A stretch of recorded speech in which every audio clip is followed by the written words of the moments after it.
Okay, so you're here to do a diff seal on your Mazda Miata. Here we're showing the diff.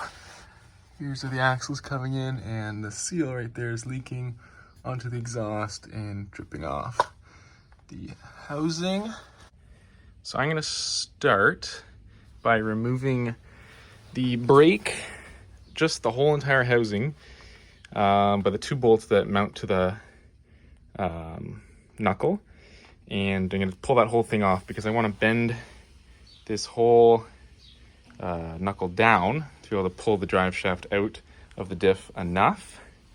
So I'll take those two bolts out, take the bolt out that is on this upper control arm, and I'm also going to crack this one, and I don't believe I have to take it out, but we'll see. But you want to be able to move that, and if it's tight, it's not going to be able to move. Okay, small update here. So if you have a car from Canada, which mine is, you're probably not going to be able to take this bolt out.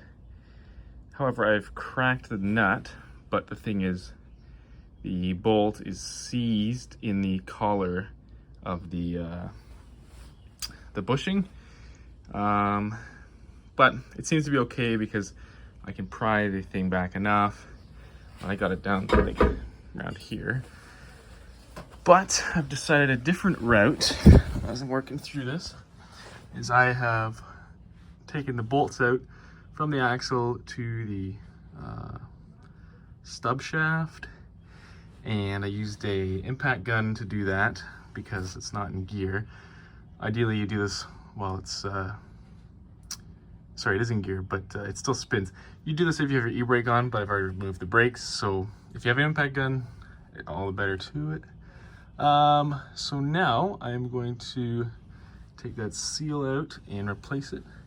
Okay, now I have the old and new seal next to each other, and the way that this is going into the differential is the metal is exposed, and this, if the diff's on this side, you're gonna tap this in with a wooden block and maybe a soft blow. Okay, now that we have the new seal in and it is fully seated against the differential, I just lightly tapped around the edges with a hammer and then fully seated it with this block of wood with a hammer. Now I'm going to put the stub shaft back on, and you're going to see how this ring on the NA Miatas looks like this. On an NB, it looks a little different, but that ring's going to fit inside the metal outer ring, and we're gonna pop that in. Okay, now I have inserted the stub shaft, and I'm gonna start to line up the axle and thread the nuts on, and then probably drive it home with the impact, but not too much. Okay, so the axle is bolted back on tight. Now I've put a jack underneath to preload, so when I tighten up this bushing, it's not going to be unloaded. And then I'm also going to tighten the bottom one at the same time, and I will get the caliper put back on as well with the rotor.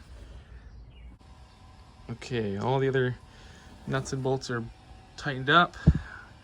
Just a bolt rundown. There's two 14mm bolts for the caliper, 14mm bolt for this upper control arm, 17mm nut there, and the two bolts, nuts that are on the axle are 14mm as well. A large pry bar is useful, a ball peen hammer, a impact gun, a small little pry bar screwdriver, a couple combination wrenches, 14mm, and a ratchet and extension, 14mm as well. And that's it.